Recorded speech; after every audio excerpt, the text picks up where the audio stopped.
सभी श्रोताओं का श्री रामचरितमानस में हार्दिक स्वागत अभिनंदन। श्री रामचरितमानस के बालकांड के दोहा नंबर 73 और 74 में आप सभी का स्वागत है। बढ़ते हैं दोहे की तरफ। वेद सिरा मुनि आई तब सबहि कहा समुझाई, पार्वती महिमा सुनत रहे प्रबोधहि पाई।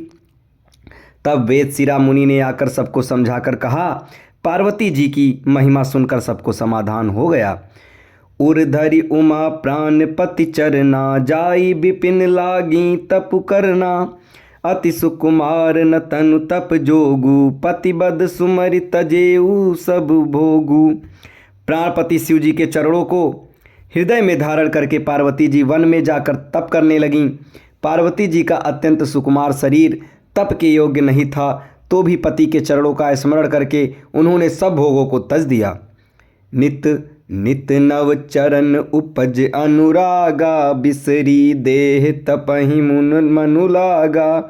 संबत सहस मूल फल खाए, सागु खाई सत बरस गंवाए।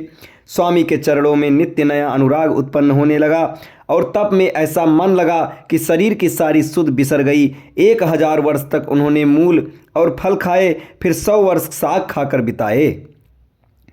कछु दिन भोजन बारी बतासा, किए कठिन कछु दिन उपवासा। बेल पाती मही परहि सुखाई, 3 सहस संबत सोई खाई। कुछ दिन जल और वायु का भोजन किया और फिर कुछ दिन कठोर उपवास किए। जो बेलपत्र सूखकर पृथ्वी पर गिरते थे, 3000 वर्ष तक उन्हीं को खाया। पुनि परिहरे सुखान्यों परना, उमई नाम तब भयउ अपरना। देखी उमई तप खीन शरीरा, ब्रह्म गिरा भय गगन गभीरा। फिर सूखे पड़ पत्ते भी छोड़ दिए, तभी पार्वती का नाम अपर्णा हुआ। तब से उमा का शरीर क्षीण देखकर आकाश से गंभीर ब्रह्मवाणी हुई। भयउ मनोरथ सुफल तब, सुनु गिरिराज कुमारी। परिहरु दुसह कलेश सब, अब मिली हैं त्रिपुरारी। हे पर्वतराज की कुमारी, सुन, तेरा मनोरथ सफल हुआ। तू अब सारे असह्य क्लेशों को, कठिन तप को त्याग दे।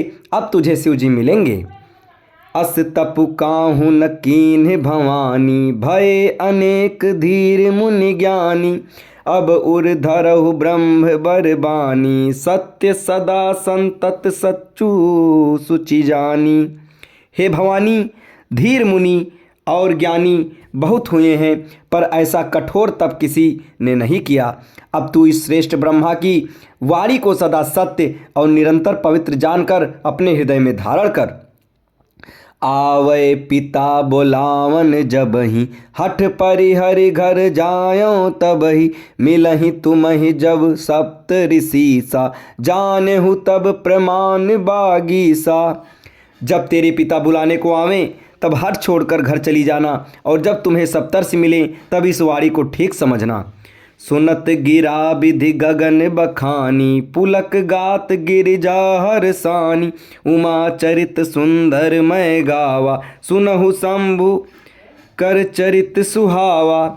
इस प्रकार आकाश से कही हुई ब्रह्मा की वाणी को सुनते ही पार्वती जी प्रसन्न हो गईं और हर्ष के मारे उनका शरीर पुलकित हो गया।